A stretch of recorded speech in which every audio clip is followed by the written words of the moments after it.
Hello?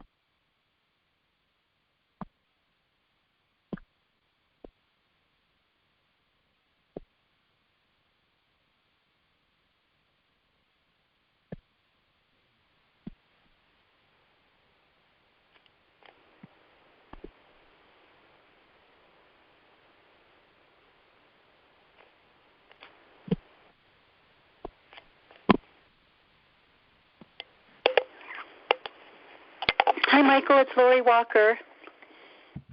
Hi, Lori. Hi, Lori. Hi, Michael. John. Hi, John. Hi, John. Hi, John. And here's Jen. Hi, Jen. And Bill Belluzzi is here. Good. How are you? Karen's on the way, but is being vexed by some pretty bad traffic on 95, I understand. Coming this way. That's crazy. It's been going on all day. Oh, is it really? Yeah.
I'm going to give Karen another couple of minutes to get here because I know she's inbound. And after all that happens, we have to do the superintendent's review.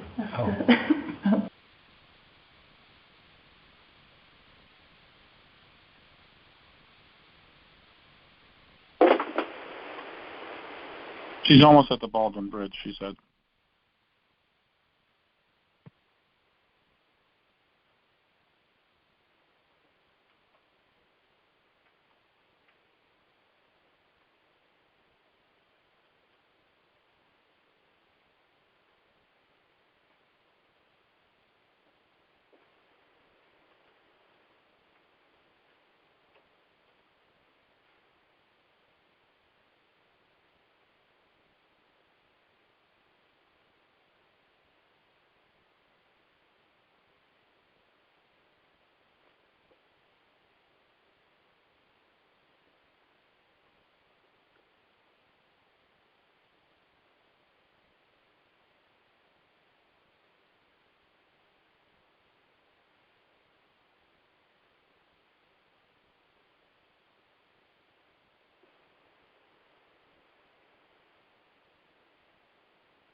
John, Lori, you still there?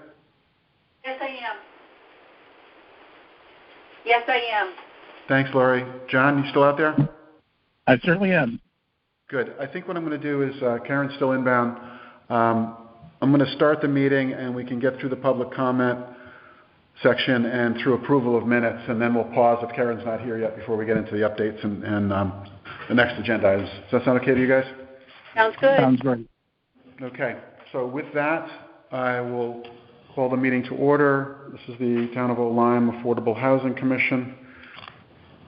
It's the regular meeting of June 15th, 2022, and it is 5:07 p.m. Attended the meeting hall at Town Hall. I have myself, Michael Foliano, Jen Miller, Bill Belluzzi. On the phone, we have John Coughlin and Laurie Walker. So the first agenda item we have is public comment, and there is no one here in the meeting hall, so if there is anyone who is dialed in to make public comment, please state your name.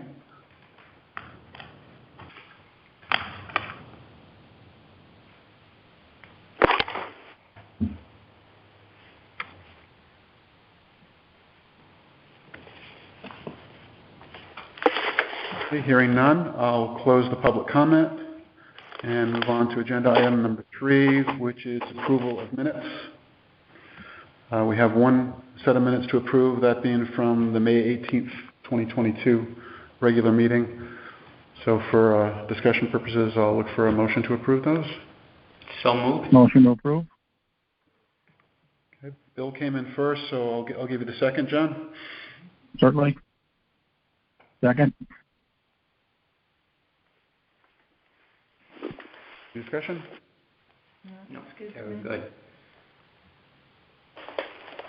Okay, hearing none, I'm going to vote.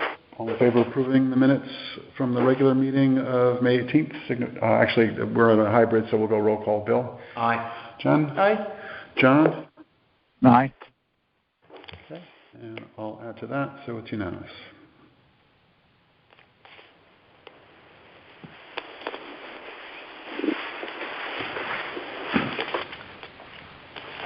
Lori, I haven't seated you as a voting member yet because we are expecting Karen to join, so that'll fill out the.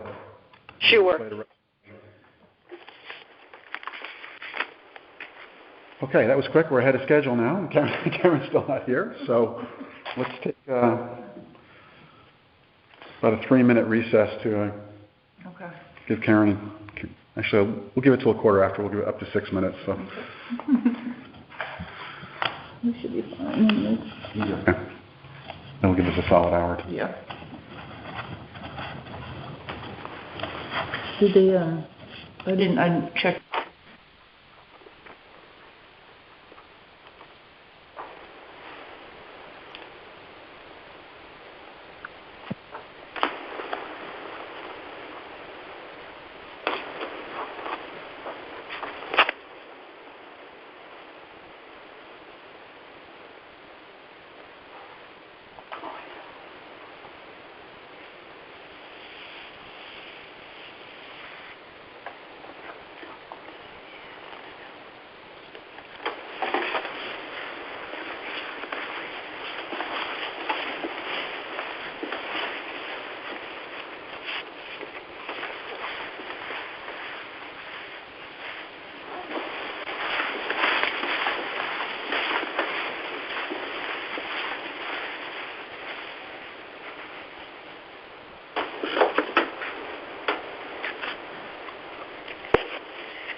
Okay, John and Lori? Yes. We have John and Lori Walker are on the phone. And let me just,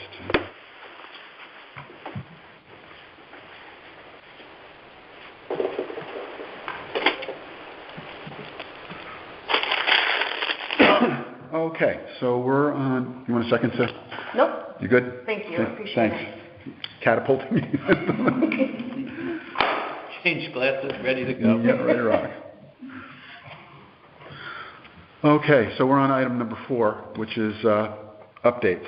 And I'll kind of talk about these two items, the ARPA grant and McCulloch Family Open Space in one breath, because our grant application was to support the McCulloch Family project. So as you saw in the email, the ARPA committee is recommending to the Board of Selectmen that we be awarded $150,000, which is fantastic. It's a game changer for this project. From what I understand of the process, this is a recommendation now on the part of the ARP committee, so it'll go to the Board of Selectmen for approval, and then they have some process to do. So it's not finalized, but we've cleared the first and most important hurdle. So that's great news, and I'll just say again, as I said in the email, thanks for everybody and the thought and effort that went into it, because it came through. So that's fantastic news.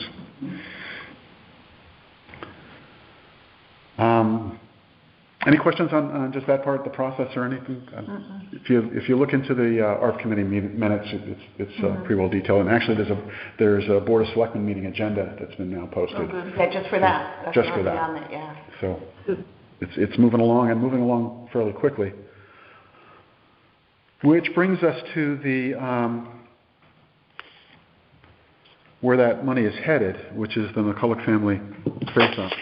So that was really good news on the grant. So less good is I'm having a lot of trouble getting some of the stakeholders rounded up to do that discussion about the proposal as it now sits. People are busy. I know Open Space has some stuff they're engaged in. Board of Selectmen's been busy. Finance also. The budget is coming to a head. So against that backdrop, I'm sure you've been reading that interest rates are coming up for mortgages, which is starting to challenge our thresholds for affordability. The great news is that the grant is going to help offset that, but it's probably going to put additional fundraising on the plate for the building committee. In addition to the normal stuff that you've mentioned, Jen, about getting some of the donations of expertise and materials. There could be also, though, coming up some opportunities for low interest rate and sort of assisted loans, even, for that. So we'll see. Talk to like Liberty or Dime or somebody, we might be able to get something like that. But even in the best case, there's additional headwinds to keeping this project affordable because of the interest rates. And there are some CHAFA programs kicking around right now, aren't there? I think there are, but we're going to need to. I happened to read about one the other day. Yep. And I sent you that piece. The administration is launching some additional programs. Very long article. Yeah, really long. So we'll see what that actually means. And also with the grant, we now have 2 clocks ticking. So one clock is the exercising the option in September of 2024. And once the grant is awarded, I think we have a 2-year clock on that to spend it. So we have multiple clocks ticking. Do we have the update from the PERC test? And I mean, are we? No, I've been reaching out, and I'm just not getting. I'm not getting a response. Is anybody else concerned about that? I mean, it's such a really, really long time. I am, and actually, so I had almost a year, isn't it? Yeah. Yeah, getting towards. Actually, why don't we just redo it? I had. That's interesting. It's out there. Try this. I had a thought, which is. I was going to say Ledge Light. Maybe we could ask them if they've seen We'd go direct, and the another approach I thought of was that now we have the grant. Right. Okay, so now there's. Well, we don't have it yet. I'm going to not quite count that chicken, but it's looking good. So assuming we have $150,000 now to bootstrap this whole process, I think we have a case to go to the Board of Selectmen and just say, get a building committee off the ground to finalize the proposal, to take responsibility for finalizing the site testing, and to just start to move this forward. And just specifically on the 2 properties with the ARPA funds. With the ARPA funds, and to also take on the additional fundraising that would be needed, identifying the resources they need, whether it's legal, architectural, development, and just let's get a building committee off the ground and get this thing going, because there's not a lot of variables left to solve for. There's some details to be ironed out. We have a tranche of funding to start the project moving. So anyway, I just wanted to put that out there. I think we have a case to go to the Board of Selectmen and say, let's go. Do we know, or how does that get communicated out to the world that people are interested in a building committee, that, people that may not have been working on this particular commission? Yep, I think it would have to go out it would go out on the website. It wouldn't have an RFP process, I don't think, but it would have to go out through the normal communications channels. Tim's newsletter has a lot of readership. I was just thinking maybe we might get some really good people that somehow were not particularly interested in all of this stuff. I hope so. I think we're counting on it, because we need expertise we need both capabilities and capacity that we don't have just amongst ourselves to bring this forward. I mean, I haven't been on a building committee like this, but I've seen them up close when Sue was on the Board of Education, and it's a big commitment. They meet like every week typically. It's more work than we have done to get where we are. People that know what they're doing. So. And it depends on having people who know what they're doing, and even if they're not directly, they know what questions to ask so that they know who to get engaged in it. So, there's a big difference, I think, between using public funds to do the high school and to build affordable housing houses. Yeah, it's a 1,500 square foot house or 1,600 square foot house. That's pretty straightforward, pretty easy. Not in the same dimensions. I don't disagree. Yeah. You're going to need the legal, architectural scale isn't there, but you need your bank, yeah. And maybe some of the stuff that Anthony was suggesting, if we can go to something like a housing authority who's done this kind of stuff and help us, might be able to bootstrap that. But in any case, I was just going to put it out there. Yeah, I mean, it's time to get this off the ground now and use the funding as a catalyst to do that. Yeah. So would that be a subcommittee or just a separate complete? I would say that it would need to be a report to the selectmen. Report to the selectmen, okay. But with representation from our commission, certainly. Okay.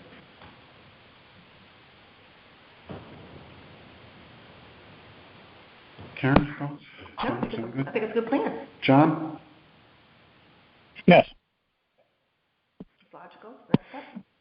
Full time. I think the more we can just jumpstart it now, people have a little bit of time in the summer. Not that I know people are busy out of town. There's different distractions. Different distractions in the summer, than in the winter. But just to get everything in place, because then they can start getting estimates together and put their project plan together, and figure out the structure and that kind of thing. And like John was saying, get the site work maybe done.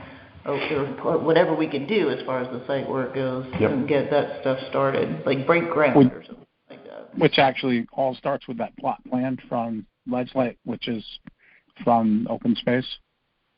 And also, it's interesting to us. I don't know if you guys have listened to any of the minutes from Open Space, but Amanda basically is just worried about cutting $100,000 back. So that's a hurdle we're going to need to get over. Before we get out of the gate also. I was listening to an affordable house or Open Space, and her big thing was she just wants the $100,000 back into the acquisitions part. So I'm not sure how that's going to work, when we're going to give it to them and everything else. Will that be at the end of the project, before the project? So that's something we have to hammer out with them. Yeah. And didn't just surface in those meetings. That's been a consistent theme in all of our conversations with Amanda. So no, I get it. That's what she wants the money to go get more open space. I understand that. But the thing is, we just have to, for cash flow and logistically, we have to figure out when that has to go. We do, and some of that's going to be an intra-old line government discussion about, because that's not new money. That's transfers. Money, yeah. That's all intra-old line transfers, and so yes, that's why we want to have it's all our money. See how could this work? Yeah, it's all our money, so it's a finance decision. Or at least the framework from our proposal is that that money would not be recouped by the town. It would be recouped over time. Over time, right? But there may be a way. That they could say, okay, we'll transfer this money to you now, and we'll. Maybe. We'll need. I'm not going to. Right. I'm not going to practice finance without a license. No, but that's I'm just saying, Very smart, Michael. Yeah, but that's our framework. Yeah. Of how we're presenting the idea. And then we can engage our colleagues in finance to see how that could all work.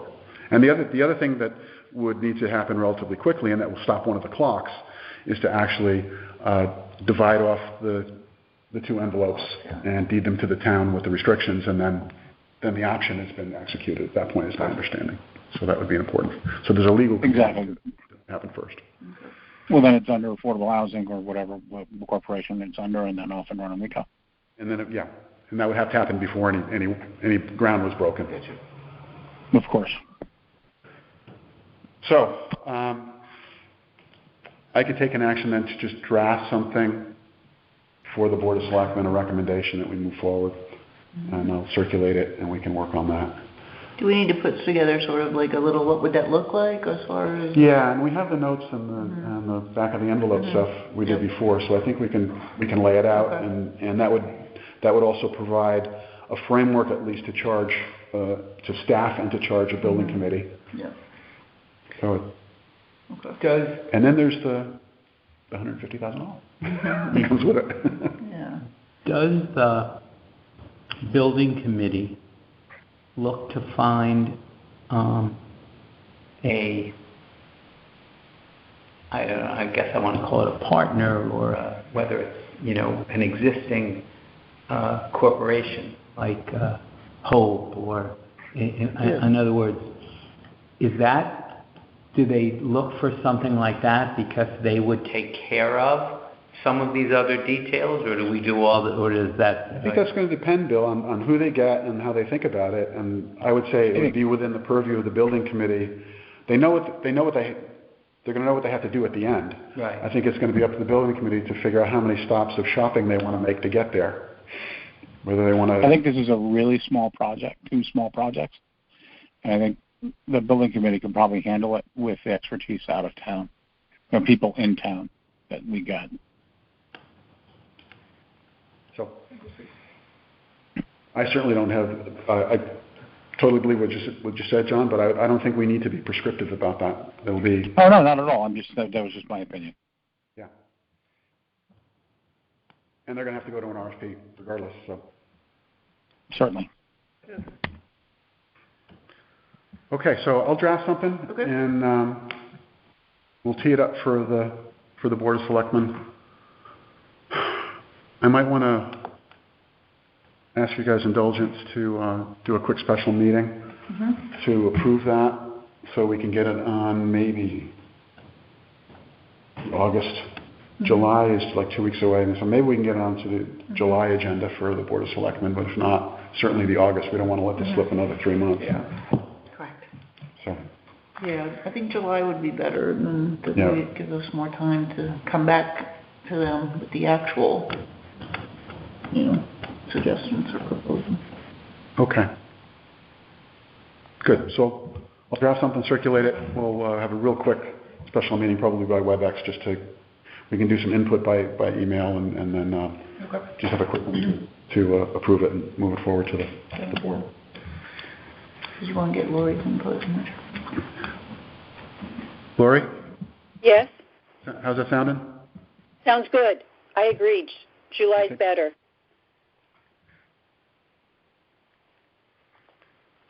Excellent. Amy asked me for the dial-in, but she hasn't. Amy, are you out there by any chance? No. Or Anthony? Nope. Okay. All right. One other update I didn't put on the agenda is just the affordable housing plan. Have we met since it got submitted? I don't think so. No, we met on the 18th, and it went was approved on the 25th, and was submitted on, I think, the 28th, that Friday.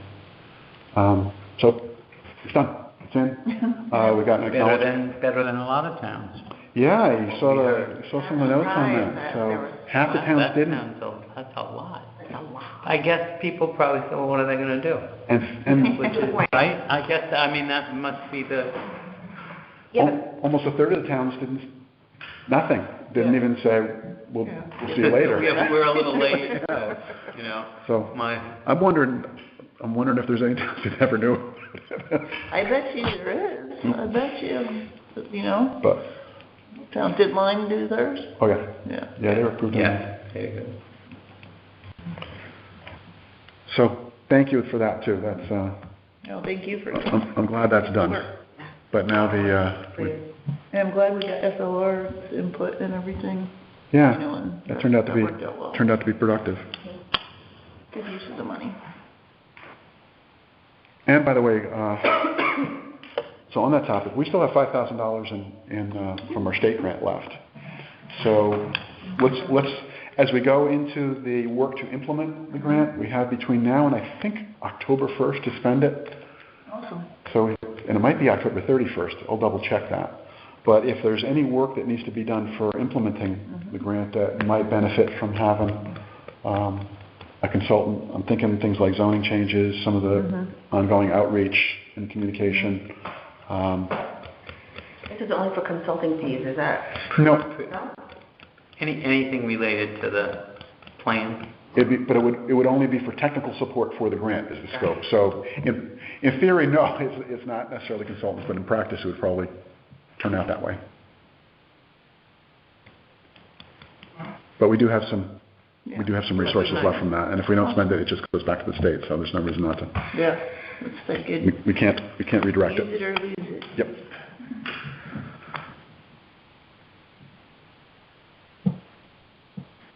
Okay. Anything else by way of updates? I was just thinking, I don't know that there's a need to do that, but it could that be used for publicity and, materials, things of that nature? If there were a time, I don't know, I think of how they did Halls Road, it was a much bigger, to show, but if there's anything that involves, it could be used for stuff like that. The artist rendering of the houses? Yep. I don't know. Yep.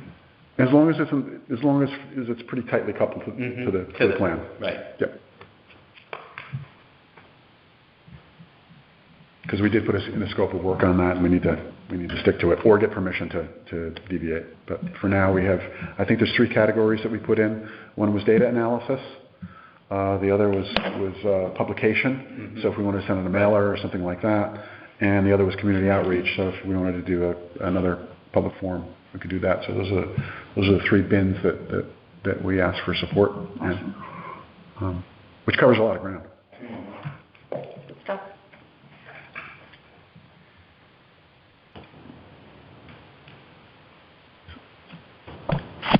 Okay. So if that covers us for updates, that's perfect. So Jen, you need to leave in a little less than an hour. So we have a little less than an hour if we want to wrap by 6:30, which I think would be good, to talk about implementation of the plan.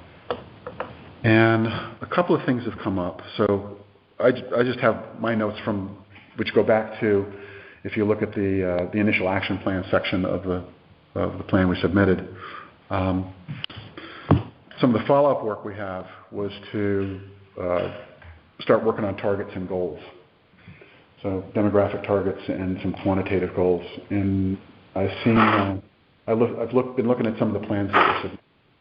And so far, I haven't found any others that actually have a capacity plan to back them up. Oh, cool. A lot of it is, many of the plans I've seen have acknowledged that the 10% 830G exemption threshold is not feasible, and are then saying, are trying to grapple with what the art of the possible is for those towns, and setting something that's actually doable.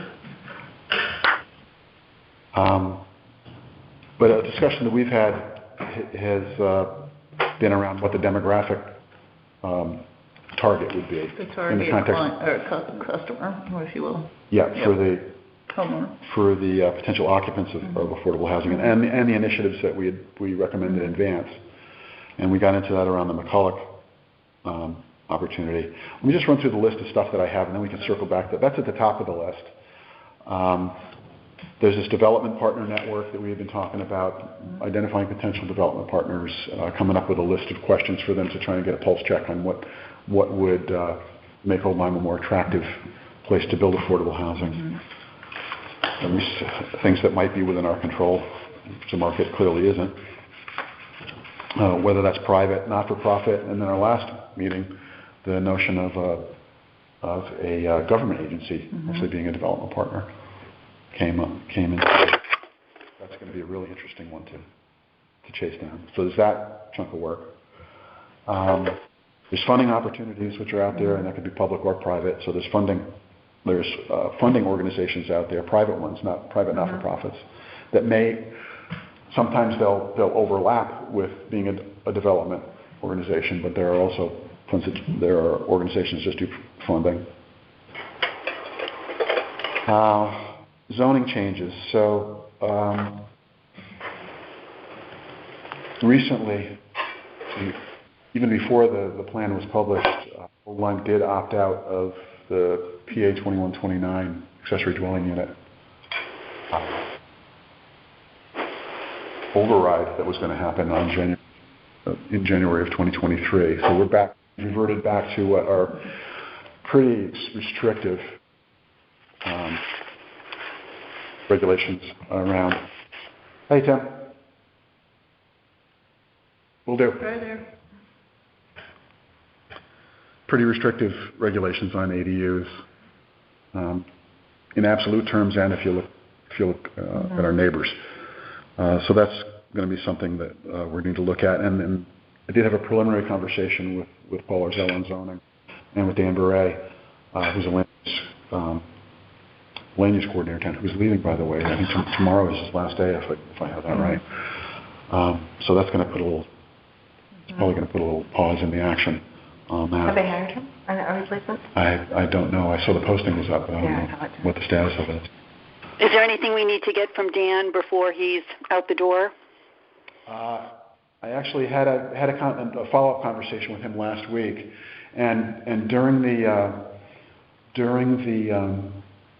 process of developing the affordable housing plan, there's some folks on Rivercog who do this, and they had actually picked up on our objective of looking at ADUs, and they had some suggestions. So I actually met with Torrance Downs from Rivercog and with Dan last week. So Dan, good. To your question, Laura, yeah, Dan kind of did a download, and we also have a resource up in Rivercog in Torrance to help us with this. So that's something we're going to want to get at. We had big shock when we heard Dan was out the door, so that's good. Yeah. I'm sure Zoning Commission is going to feel that acutely. So there's that, which is near term because the ADU regulations are in flux right now. Yeah. And well, are they even talking about it? Is actually on their agenda? It is. Yeah. So it's on the radar screen for zoning. It hasn't appeared on the other than opting out of the PA 2129 provisions. I don't see that it hasn't turned up on their agenda. Okay. And they're going to have a pretty busy agenda this summer, but we want to keep this warm. Yeah. And keep it moving, particularly since Rivercog's engaged. We got some good information from Dan, so we're going to want to pick up on that and keep it moving. The other aspect of zoning that is in our plan is some of this middle housing, so some clusters, duplex, triplex, quadplex. I would see that probably as being half a step or a step behind the accessory provisions, but we need to keep that warm as well. So there's zoning. We had talked about some promotion work around assisted mortgages. Carolina, you and Lori had some great ideas about that last time we met, so we want to keep that alive. We had talked about incentive programs, whether those took the form of direct funding or tax or regulatory relief. And I know, Bill, you had some ideas on that too. Ongoing community engagement. So I think we promised we weren't going to go dark now that we published the plan, so I think we need to we need to hold that up and keep the discourse open. I don't think we need to force it unless we have something to say, but we want to keep moving. And as we get into this implementation, I think we'll have substrate to have an occasional hour-long public meeting, if not a public hearing, and just open it up as a public forum. So we'll keep that warm. And then the last thing I have on the list is to take what we learned from doing the plan around 830G and other regulations, whether that's, and there could be some clean water regulations, some of the septic technology, and come up with some kind of legislative agenda and start working that through our local government and through the regional government through to our reps. So that's a long list. I'll send this out. This is my notes. But I envision this is going to be a fair part of our agenda going forward now. And wonder some of those things tie in with like the community engagement, besides like starting to like say the breaking of ground or the plot separation of the McCulloch property. That's pretty exciting. And then people are going to start asking questions about, well, what's that going to look like and things like that. So we might have a whole little plan around that, or work with the building committee rather to do that. And then but I think there's little things we could do just to all of those points, as far as communications, and maybe we just set up a little calendar of, Absolutely. kind of when we would do that. And when we talk about incentives, particularly ones that would require a public investment, we're going to need to have a conversation about that before we just come out of the gates with recommendations. We're going to need to have a chat about that. Yeah. Is there any resources in the towns, like in Old Lyme, for I know that we have a senior person who assists seniors basically with things, and the senior center probably has a bunch of resources or connections for things like that. But I wonder if there's anything in the town that supports maybe the lower income tier of people as far as finding resources and. Yeah, and there's plenty, Jen. There's plenty of resources. There's 211 DS. There's a direct line to DSS. That's. Well, I don't know about that. And there's Jen, social services. Right, Jen Dam. Yeah, Jen. Okay. Yeah. So She's sort of senior. Okay. She's sort of all around. Well, no, I wasn't going to say that. I was going to say that she's sort of like a one and done thing. Like if you're having trouble meeting your oil bill, sort of thing. Right, but I don't think it's an overall sort of guidance. Do you know what I mean? Yeah. It's not like a partner. We don't. I don't think we have anybody that partners with people to try to navigate these. And some of the stuff is really complicated. It really is. Like I'm reading it, I'm like, what? I got to read it again, And it requires the technical resources to get access to it. Oh, good point. I didn't think of that. And English skills or Spanish skills, because those are about the only two languages they translate. Actually, in Lyme's AHP, they recommended hiring a part-timer.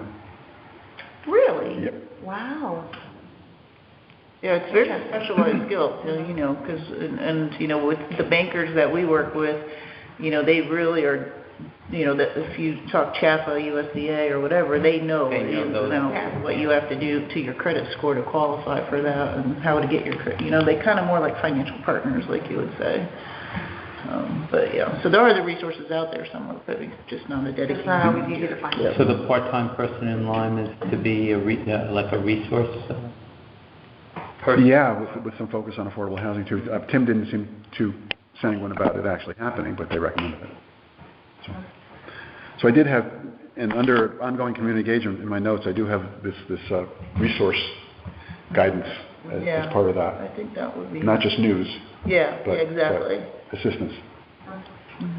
And I get the occasional emails from folks who are looking for affordable housing, and I have kind of a list that I send back out to them of the apartments in Rocky Neck, 211, the website at the state.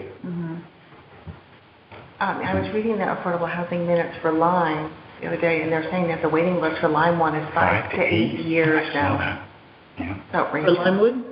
5 to 8 years. Wow. It's outrageous. Pretty special. That's the only game in town, really. Yeah, it's Ryfield. Yeah. Lymewood. Right. Yeah. That's it. Yeah. And that is, you go back to our inventory, that is the single biggest allocation of affordable housing we have. It's over 60 units, so it's and it's nicely it's tucked away of, right off of the street, so it's not like it's an eyesore. Or Oh, definitely not. No. People like living there, I understand. So it brings home, even though we have 80 odd units, they're not available. Yeah. Right. And then when you were talking, and I don't know if you guys have seen the zoning stuff that just came out, that, their idea without sewers would be pretty limited to what their expectation, or their hope was. So housing on Halls Road is highly unlikely at this point. So I won't be seeing any of that. Interesting. Yeah. Without significant change. Yeah, and that's where I think that item of us coming through with understanding how you can get better on site. Yeah, water. With the WPCA. So there's a lot of stuff on the plan, and then separate from that is actually trying to surface some opportunities. Yeah. So more McCulloch-like opportunities, because that's 2 units. So whether that takes the form of an open space add-on, which depends on an open space project, or an economic development project, is getting back to some of the work that Jen and John started to pour through what's available out there for government-owned properties. Yeah. And, tie that to the partner network we're going to try and build to see if we can put together, okay, here's a potential property, and here's a developer, and here's some funding. And I see that as a really important part of what we do as a commission, is to not necessarily carry these projects over the finish line. We'll only hand it off to a building committee, but put it together, and then yeah. I was just looking at it earlier that out of the 68 town-owned properties, 46 of them are some type of lot that's vacant. It could be marked. It could be, whatever. It doesn't say, there's nothing on it says unusable. So it just says a lot, So there's various sizes and various things, but they range from like 0.2 to I think almost 2 acres. So is there the potential to take, say, I use Queen Anne's Court only because it's the closest one to me, and it looks good. I just drove by the other day on the way to Coffee's, and I slowed drilled down, and it was like one Queen Anne's Court. It looks good. It does, yeah. I thought it was like a little strip of land, but it's actually a lot. So I wonder, are there rules or? So it's a lot. It looks like a lot to me, but do you know how big who knows what could be wrong with it. Do you know? I have it in my Excel file. I was just curious. I can look it up too. But are there ways that we can request like zoning variances so we could build on a non-conforming lot? Oh, yeah. Yep, and you get some latitude if it's qualified, affordable too. Okay, well maybe we should. So that's the win. Like I said, I keep looking at Queen Anne's Court going, what's wrong with this? Right here. It's a nice tree on it. Yeah.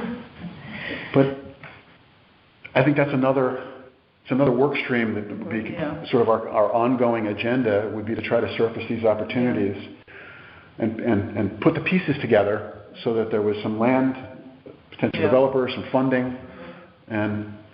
Oh, speaking of developers, I did run into Mark Diebel, and he's still plugging along. Good. So. Oh, nice. He's got any going anywhere with New London and East Lyme? I think he's going to do something. I don't know. I didn't ask him. It was at the parade. There was so much going on. Oh yeah, more like last I saw, he bought a piece of land adjacent. Yeah, and he's going to use that for on-site Perfect. treatment. Yeah. Yeah. Oh, good for him. Hope it works out. Yeah. A long process. So anyway, cool. 2 things. One, does that make sense? Did I miss anything? But we're going to need to kind of break up our agenda, our standing agenda, into a few work streams around building our network, identifying some opportunities, keeping our eye on legislation and making recommendations there, and the zoning changes. But I hope that's what we can get to as a pulse for the commission now that we have the plan published and we can start to work on it. Mm-hmm. And work with the guy said, lay in the work the plan. And overall, in the government funding that's available or encouraged or whatever, or becoming available for things, they listed repairs and things like that to keep people in their homes, but it didn't mean that they needed to necessarily be deeded property or anything like that. It just said that if they're low to middle income families or individuals, you can use these funds to help them repair their house. But not that we would get into that business, but I'm just saying it's out there. It's more of an educational piece for people on how to access that funding, or who can help people access that funding. Because there's a lot of those places around. Karen's point, there's a lot of it. They're granular and complicated. And it's not clear who qualifies or how you qualify. Yeah, and because I think so for this, they don't take into account your assets, right? So it's basically, if you're a pensioner, let's say, I mean, you're only getting, say, Social Security. So you're getting, $800, maybe $1,000 a month. But you're sitting on, some property and you have some valuables in the house, you just don't want to get rid of them. So there's things like that complicate it, I think, but in what I saw online, it didn't, it said assets aside, if you're low income, you're low income. So it's not like you're going into a rest home, where they take all your assets. Strip you of everything. With a need, really, with a need for affordable housing, we're not affordable, just housing. And all of these empty commercial places, I just don't understand why they don't repurpose them. Yeah, that gets me. Down in North Carolina, there's so many empty strip malls, it drives me crazy. Yeah, I'm just so surprised, because there's money to be made, because people will pay. Did you see those new lovely brick condos that went in, or apartments near TJ's? It was there behind where Saybrook Soup and Sandwich was. Oh, yeah. So I read that the one bedrooms are, and I could be wrong, but $2,650 I think for one bedroom, and two bedrooms are $3,150. Oh my gosh. Yeah, and it's a crappy location too, if you ask me. It's a nice building. Not affordable. No. Well, because there's a bunch of people that just would prefer Not qualified affordable. To rent rather than own. Right. Yeah, so and it could be just a second place, like for the summer or something, and they just keep it year-round. But I think overall there's a growing trend of, like when growing up it was like you get a house, that's what you do, that's the first thing you do to establish some kind of security. A lot of younger people today are not in that mindset. Mm-hmm. And so rentals in New Jersey, where we were, in the city of Hackensack, which is a small city, it's the county seat in Bergen County, and it had kind of a lot of neglect and fallen apart, from about 30 years ago and on. They have redone this, all rentals. Mm-hmm. And are those city-owned? They're all city-owned, or are they? No, privately owned. Oh, okay. Some city-owned things, but it's just unbelievable. But anyway, I think the demographics, the markets are changing for what people are looking for. But there are no rentals here. We don't have rentals here. Nothing. That came through in the analysis, that the regional housing analysis that Don Poland did for River Cog, and it was characterized as a household formation shifting, which is later, smaller, and rental instead of buying. And the other thing that's not realistic for this area is when I was talking to Emily over at the Rocky Neck apartment, she said that the numbers are too low for this area. The people make too much money to qualify for those apartments. So all of the market rate ones were snatched right up. Yeah, that's the East one. Yeah. Actually, my daughter lives in an apartment complex that started out as apartments, got converted to condos, and then got bought out and converted back to rentals. That's funny. So actually, that might be a good segue to get into the discussion about what the housing needs analysis and target demographics. Because as we go through all this, we kind of need to know what we're looking for. Focus it a little bit. So I had pointed everyone at the housing needs analysis that was part of the plan, particularly just to be clear about that housing gap analysis that was done in Appendix A of the plan for Old Lyme, that was not a regional, so that was local. And I checked in with Karen from SLR. So I'm looking specifically at page 40 on that, which is the housing gap analysis for a family of 4, and then 41 has it for individuals.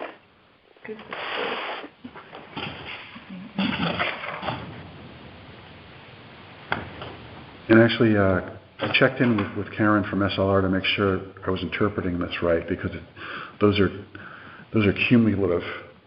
The rows on those tables are cumulative. So if you look on page 40 under that occupied units table, so that would be in Appendix A. So it's not in the data deck. It's actually in our. It's page 40 in our affordable housing plan. Yeah. Okay. Page 40, not slide 40. Yeah. Yeah. Right.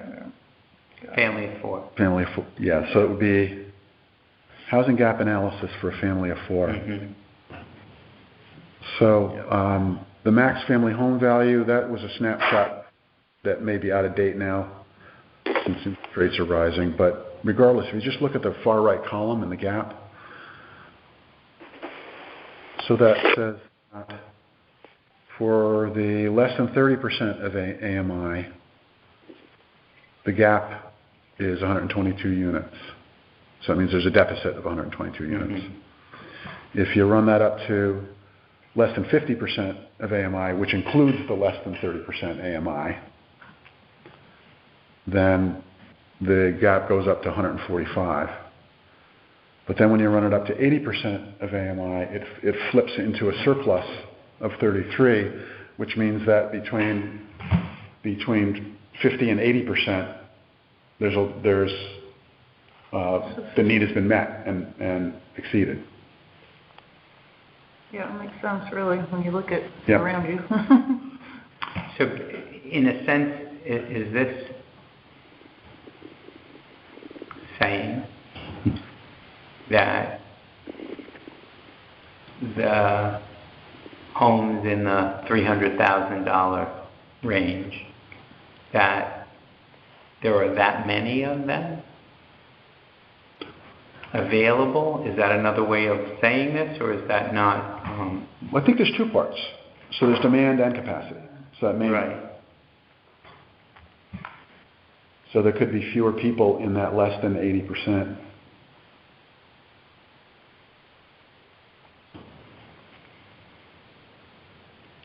So it doesn't have we don't have all the underlying data for this. But the takeaway for this, and I confirmed it with Karen from SLR, is that the gap is at 50% and below. Mm-hmm. And above 50, from between 50 and 80, things are in better shape in terms of I think we knew that going in.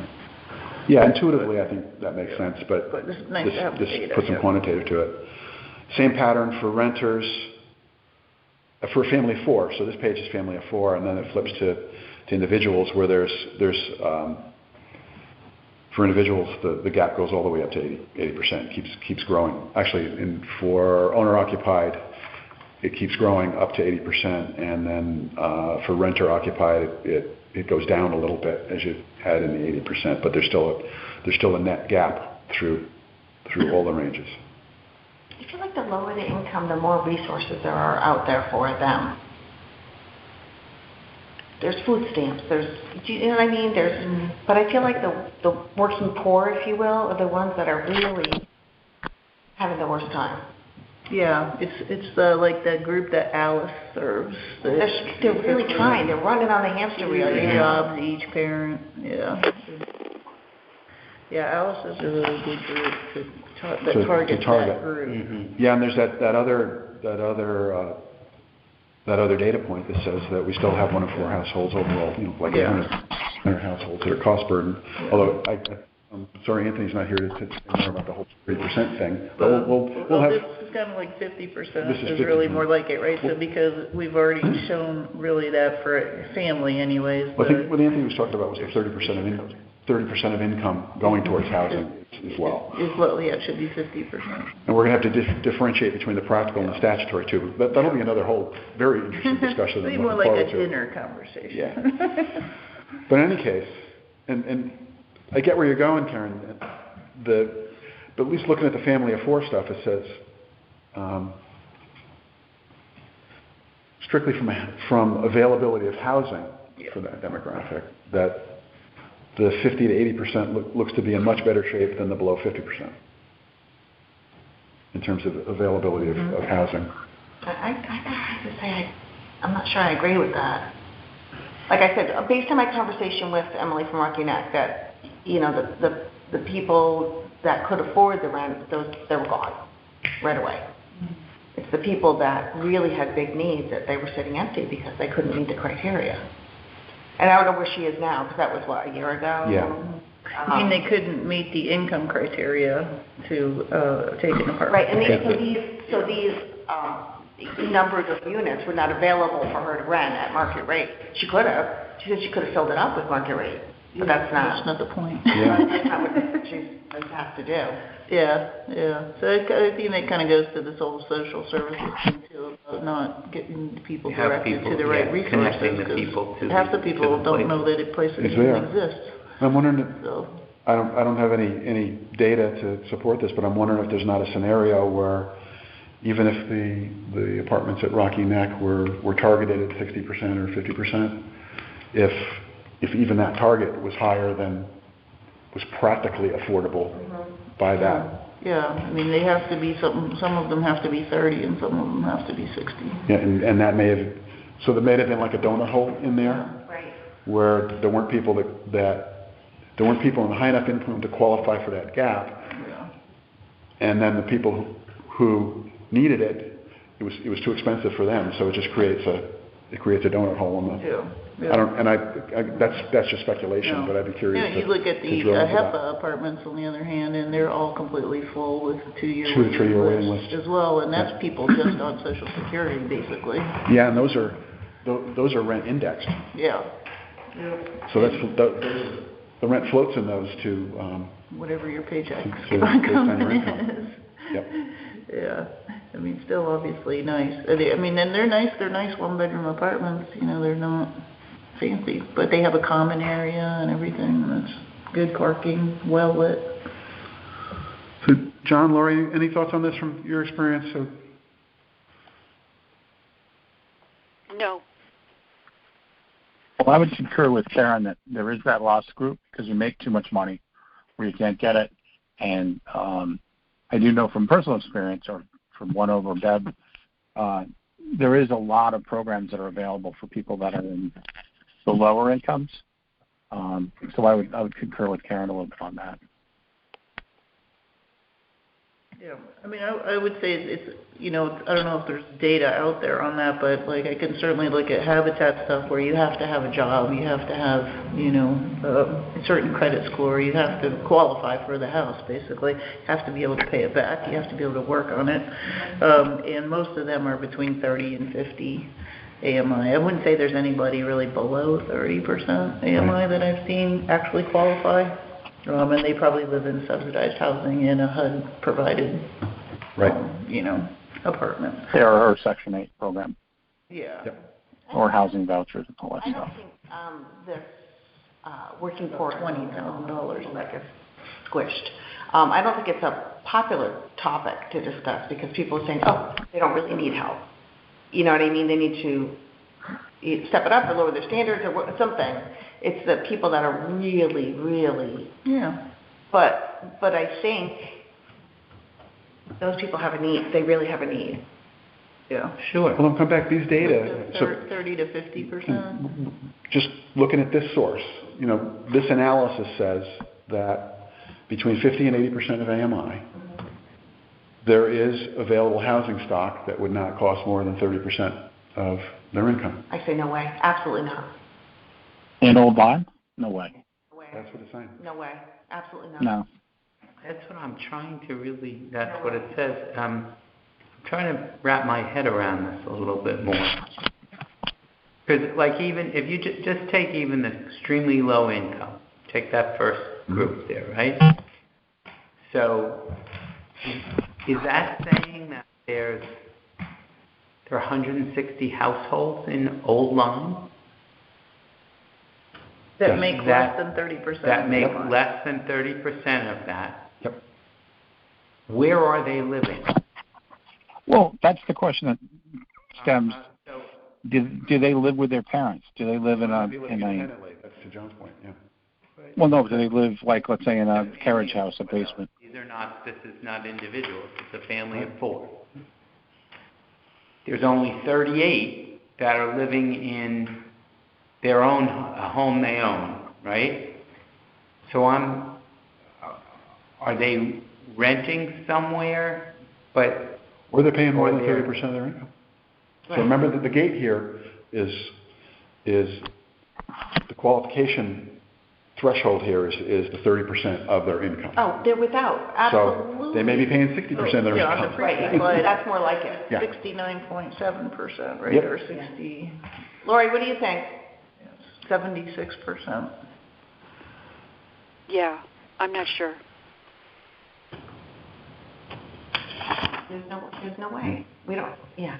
So that's a scenario. So these numbers are all based on, Data. the HUD AMI,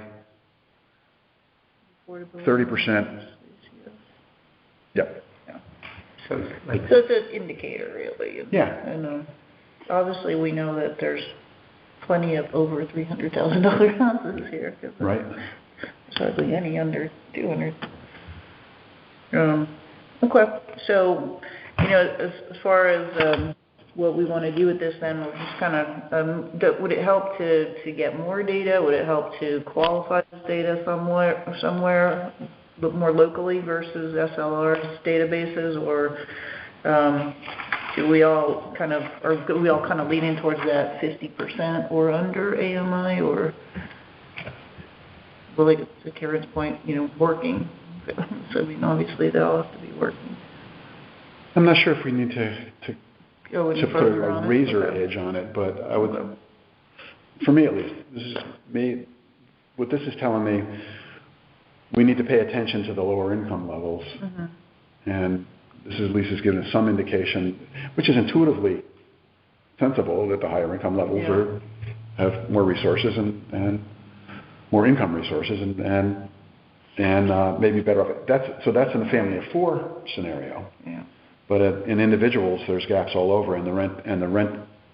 But it doesn't mean that. So if you are making $60,000 a year and you're spending 55% of your income on housing, Yeah. you are in worse shape than the people of the lowest income because there's resources available. There's food stamps. There's earned income credit. So when at the end of the day, when you look at the need, although the people are making more money, disproportionately it's affecting their discretionary income. Yeah, I'm not prepared to. I don't have. We don't have any evidence to support that, like I said, because it's never been a target that I've seen that says, hey, what is this group of people doing here? It's more, what are these people down here doing? And that's what we always look at. We don't look at that group. Yeah, so the middle group is the 31 to 50% group. Yeah, it's so the group that probably does get services is the extremely low income Correct. group under 30. And yeah, even that's so above the poverty level. Our target so, should be 31 to 50%. So I don't by know. virtue of that. I don't know where social programs kick in, and I don't know that they're. I don't What think make, They kick in at all different incomes. If you want, I could look into that for us. It's very limited. You can get food stamps and cash assistance pretty easily. Just go DSS. that's not going to help you in housing when you're living in your car, though. Oh, I know, but I'm saying, they also can give you housing vouchers, but when you make over you extremely low, easy. But once you start making some money, you actually you get out of those programs, and that's the problem. Cycle, like it forces you to stay down. well, I wrote a paper, and when I was in college, said, why is it that we don't do anything with graduated ways out? You either, there's a line, Yep. and you run over the line. Where's the incentive There's none. to, I remember doing sociology of the city, and where is the incentive? And that is I don't think we've ever fully answered. We don't do a lot of phasing so that you can, it's not this is the line. It's like, how do I move here? I make a little bit more money. Do I lose? I have to lose everything. that I got, or can I? You only take do I cash get? jobs. Yes, do you take exactly? Which is what a lot of some of this is too. Because don't forget, some of this are people that are doing all sorts of menial work that it can be Off the books. off the books, or at least partially off the books. But anyway, I think, I think our job is to try to see if we can create some more housing. Yeah. And I'm going to go out on a limb and hazard that we're not going to be able to solve all of the social constructs in our whole commission. you think? What? That's part of it. But We don't wanna go 50 find years ago, I was in college. maybe then. But we said we were going to meet the community's needs, and that's what was going to drive us. So I think it's incumbent on us to have some understanding of what that is. And this is one source. And we should probably focus our work based on an understanding of what the community needs, and be able to back that up with some studies or some data that says this is an opinion, but this is supported by some research to say this is what we need, and at least put that forward. Yeah. So that's really the objective, is to meet guiding principle number one, which is to meet the needs of the community. Yeah, I agree with that. Yeah, I mean, it's pretty easy to see that middle bucket is where it's at. $1,200 a month rent. Yeah, and based on this at least, so I think this would say to us, even if we don't take it to the last digit of precision, that if we targeted it up at 80%, we'd be leaving a lot of people out. Oh, yeah.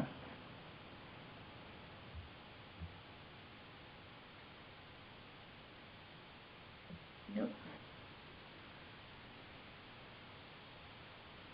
And back a couple of years ago, I know a couple of kids that got out of high school here, went to National Guard for a couple of years as a side gig while they worked at Electric Boat as security, and both of them bought houses on Chadwick and Lee Drive, and they're like 24 years old.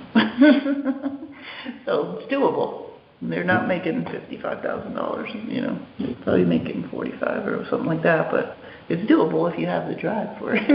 Yeah, okay. Maybe not today, John, till the market changes. This is 2 years And ago. parental support, too, makes a difference, too. Oh, yeah, if they get a 20% down payment from mom or dad or something. Yeah, at that age and lifestyle too, you can live a lot smaller. Yeah, and a lot of people Yes. in that range are getting that from old parents. Yeah. We probably want to hear more about that 30% income threshold too from Anthony. I'm really interested in his perspective on that. So that isn't Yeah. 30% AMI. Yeah, 30%. That's 30% of whatever income you're at being the threshold of being burdened, the burden threshold. Yeah, it's interesting that he said that that's like 40 years old, that rule, or that rule of thumb. Yeah, but it's still in. Oh, it's in everything. It's all it's in HUD. statutory. Is he talking about, was he talking about 30% for housing? No. I think, and you were sitting with Anthony, I think he was talking about the 30% of your income being spent on housing being the threshold of being burdened. Was created 40 years ago. Yeah, and maybe outdated. And is very outdated. Yeah. Yeah, that it needs to be higher than much So higher. it may be outdated in practice, and I can see how that would be the case. However, my understanding is, and from my reading, is that it's still 100%. Captured in a lot of statutes. And Yeah, until as you go, HUD changes it, then Right. it's not going to be which changed. goes into the whole Because qualification that's how we get money threshold. from Habitat, is because we have to bring in 30% people. Yep. So it's captured in 830 in the state 830G because if you're going to, how is affordability determined? So it could show up on our legislative agenda at the end of the day if there's a case that it's not that it's out of step. One The of practice is multiple out of step with the things, yeah. statute, but it would be good to Should we understand go that. to Washington? Yeah, again, I'm going to hazard a guess. We're not going to be able to solve this from our little commission here, but it's something to It'd be understand. fun, yeah. Again, in the interest of meeting the needs of the community. Yeah, good. All right, so as far as the sort of criteria and target, we have some data here, so we can focus on that. And then, how was that connection between us and just this McCulloch Building Committee, the ARPA Building Committee? Like, so do we provide them guidance on that or on anything after we form the committee, or are we just... I think they'd be reporting to us, wouldn't they? I would say they're going to report to the Board of Selectmen, but we have an advisory capacity. Okay. And Okay. that goes for zoning too, and Okay. for the planning and land use. So, yeah, I think we would we would participate in, we would have a fair amount to say about their charge. Yeah. And I think the charge can and should include some guidance on what the target income level would be.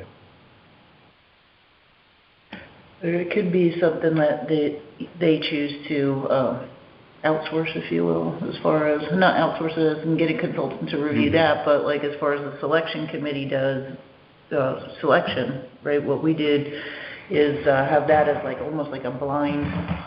So that's actually qualifying people? Yeah, qualifying people later. But I would say, A year or two. again, I think we're charged with understanding what the community needs and making and giving advice on that. And so that would be our channel in, and how that gets reduced to practice. Yeah. And they're going to have other forces at work too, the market, mortgage rates, so they're going to have other forces to resolve. But I think so they'd be doing all funding, fundraising, Yep. the whole project plan. Okay. Yep. Qualifying and selection. Okay. And legal. and the legal, architectural to whatever extent that's needed, engineering. Yeah, but that would be a function of outsource some of that. But yeah, I think as we go, and that's a great point, Jen, as we bring this together with the other thing we said we were going to do earlier, which is to push the McCulloch option forward to the Board of Selectmen with a recommendation as a building committee. We're going to have to say more than that. Yeah. What does it look like? What are our recommendations on the charge of the committee? Yeah, I think we should be very specific. And it would get down to, some of the constraints on, I'm looping back to McCulloch, but some of the deed restrictions that they're going to say it's going to have to be a single family, one per lot. But I think in terms of, we had talked about building a nominal, 1,100 square foot, 3-bedroom starter home aimed at a family or a household, not an individual. With an ADU on the back. There you go. If you could. That'd be great, actually. Does it say anything in the Nature Conservancy document about ADUs? I digress, but There we go. I know you can't have bug lights, but maybe you can have an ADU. But in any case, we digress. We digress, again. But yeah, I think we're going to make a recommendation that's, built multi-bedroom, owner-occupied for a household. Yeah, cool. Be it. Great. And then I think we would want to convert our best understanding of what the community needs into a target demographic for it. Okay. Back to the ADU, though, that may make it more affordable. Let's be realistic.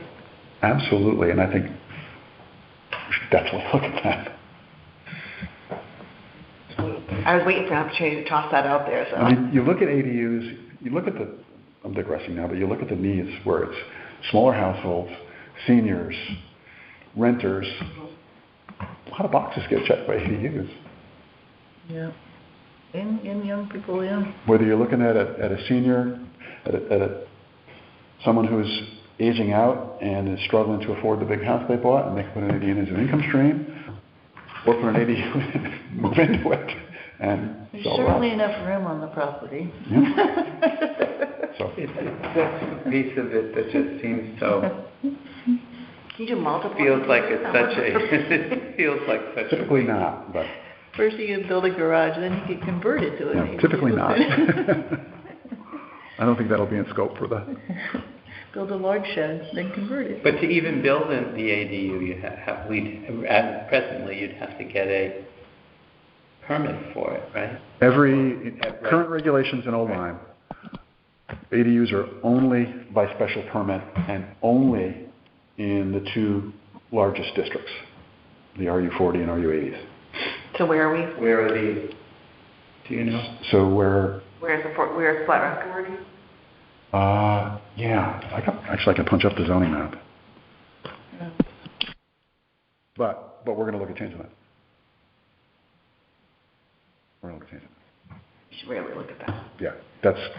I've been chewing on that for a bit. Yeah, hold that thought, Karen, because the ADU regulations are really out of step, and I think it's recognized that they are.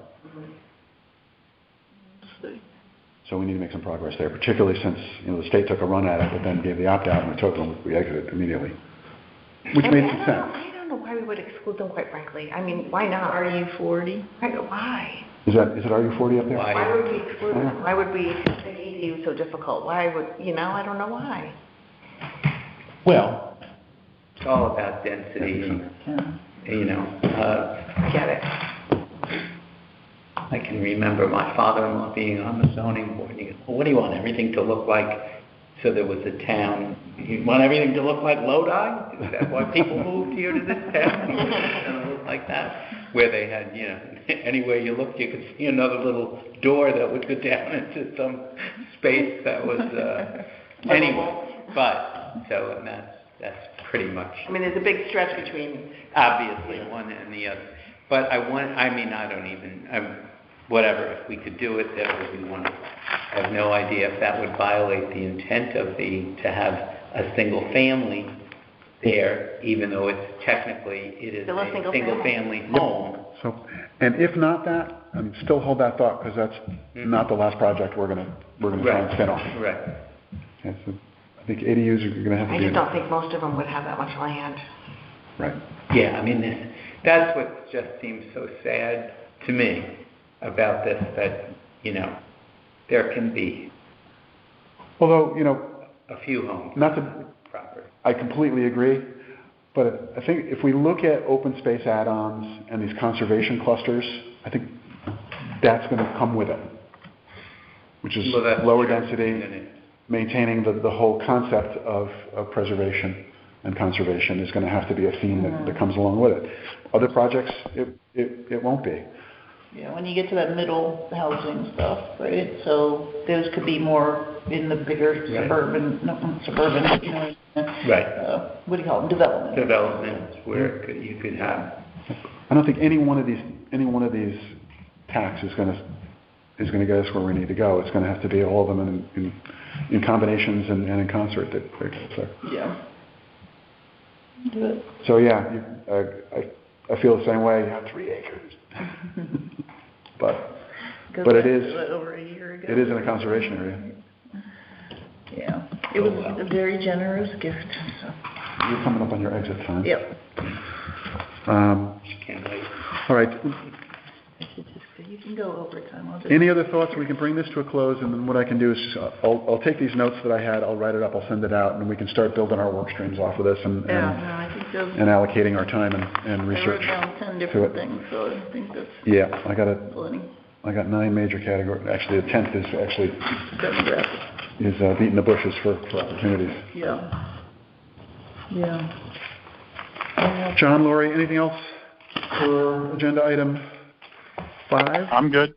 I'm good. Okay, any other business? Not for me. John, Lori, other business? None. I'm good.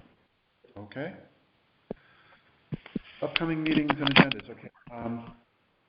We have a meeting coming up in July. I think did I have July 18th? Did I get that right? Yeah. Oh, July 18th? That's a Monday. Okay, then that would be the one. 20. Is that the? You wanted to do a special meeting? July 20th. So that's our next regular.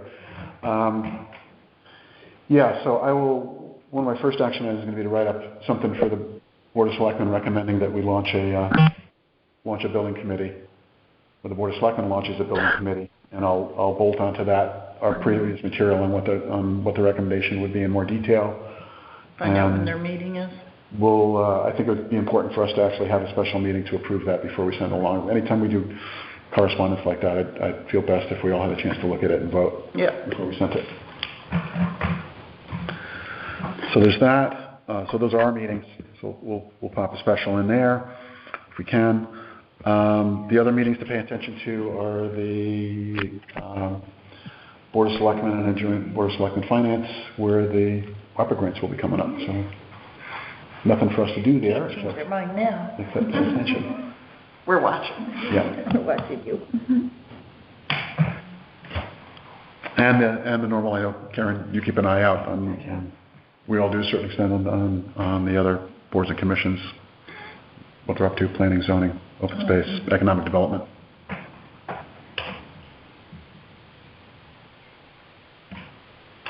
Okay.